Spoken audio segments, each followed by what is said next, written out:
Hey guys, good afternoon. It's May 1st right now, and I wanted to talk to you guys about a few things today, give you some updates, and just talk about a couple of topics that I saw that um, I've touched about, trying to make my site, my point of thumb message mean something more than just um, um, essentially about me. I appreciate the people that follow me, but I want it to be a talking point. I saw something in the news today that just had me. It's been on my mind all day, and I'll talk about today as a general thing too. But I saw something that just absolutely blew me away. A judge, I want to say it was in New York, but I'm not sure of the state. Uh, a gentleman was convicted of rape, and I believe got zero jail time. Got like 16 months probation. And when a judge gives out a verdict or a sentence, I should say, um, they usually give their rationale or basis for saying what they did. And this judge, an elected official, mind you, um, his quote was, "Well, he only raped one person. It wasn't like he raped, a multitude of folks. In which case, his sentence would have been harsher."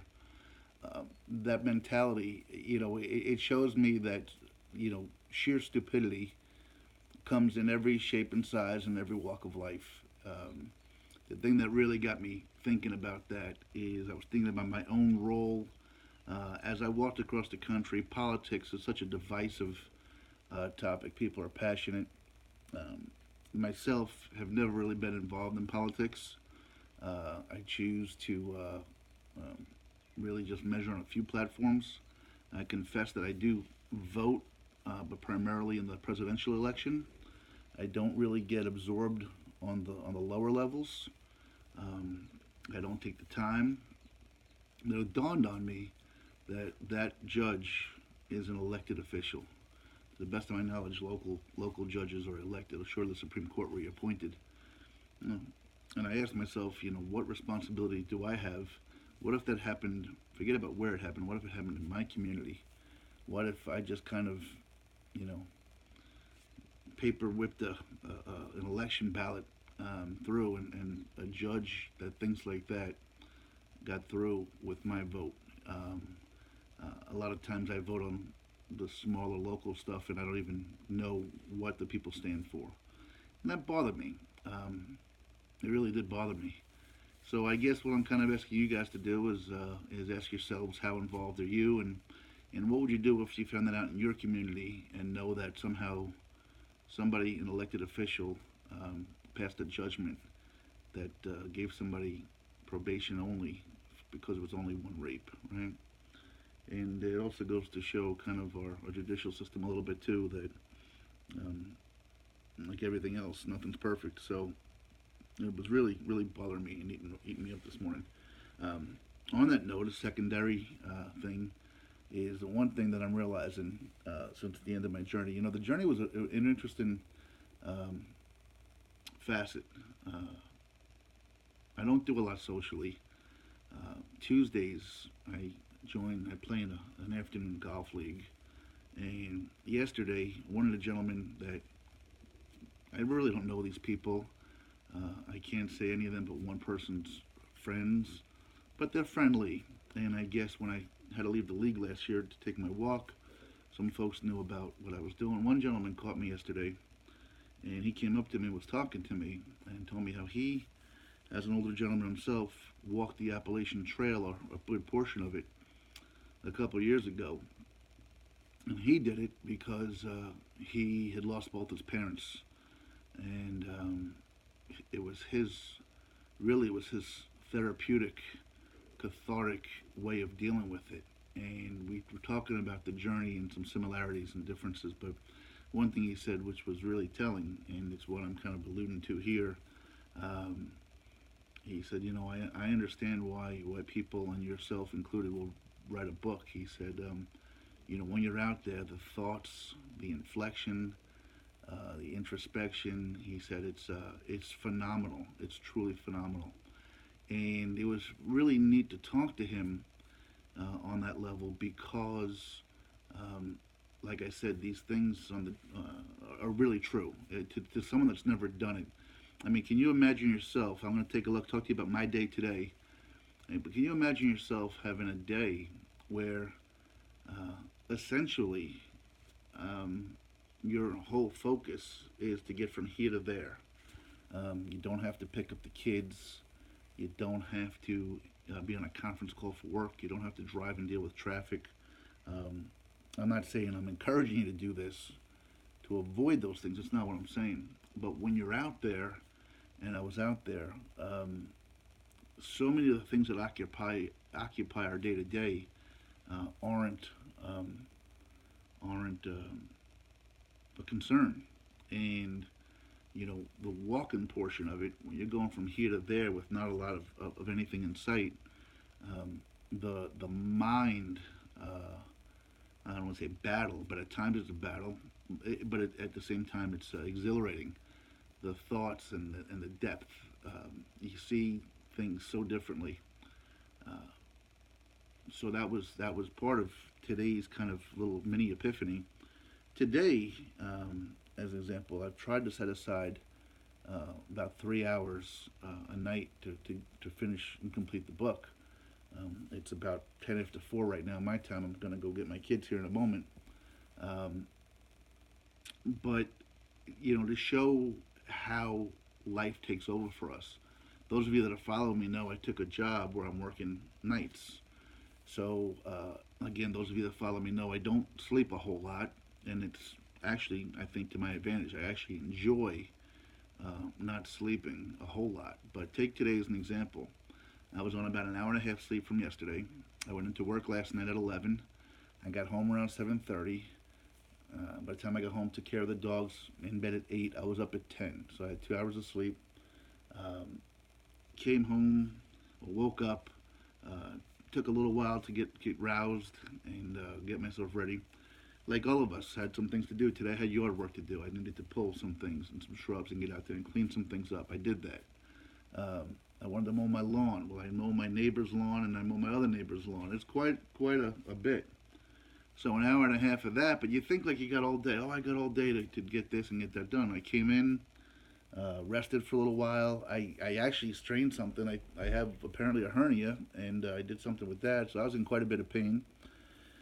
But sit down for a little while. Again, being a little bit tired, I nodded off for, I don't know, half hour, 45 minutes, and got back into things.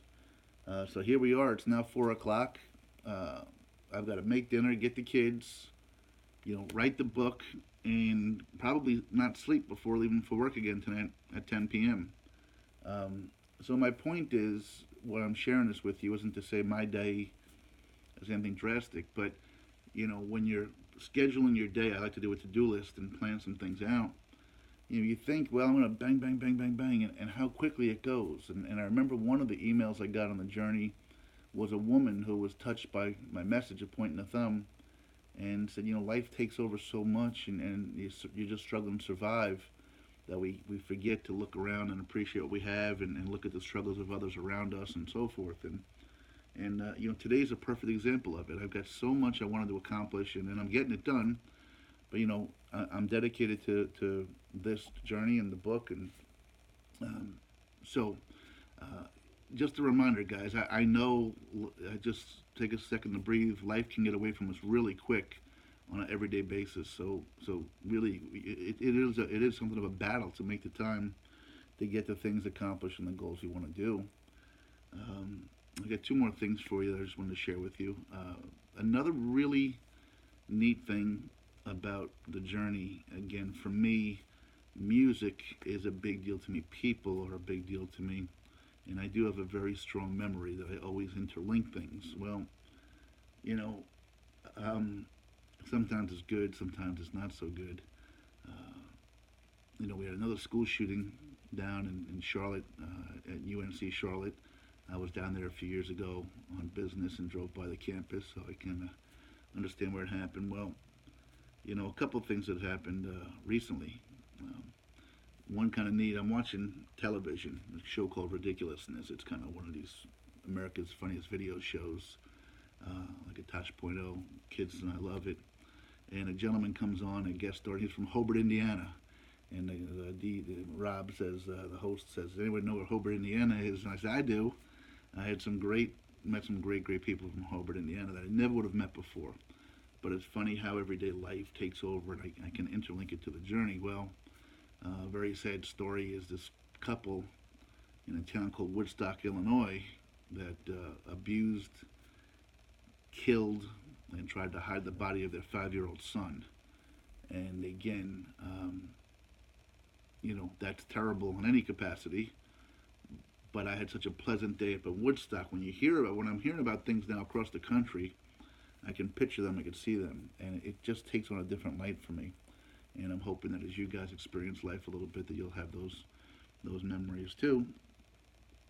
So, the journey touches me in so many different ways, even non-journey related. Dimension of town I went to, somebody I saw, and everything seems to always come back to that. My life is so much richer because of it now.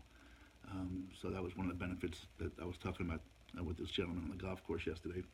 And then lastly, this is just one of my silly gym observations, but so working overnights, one of the nice things, I don't eat a lot.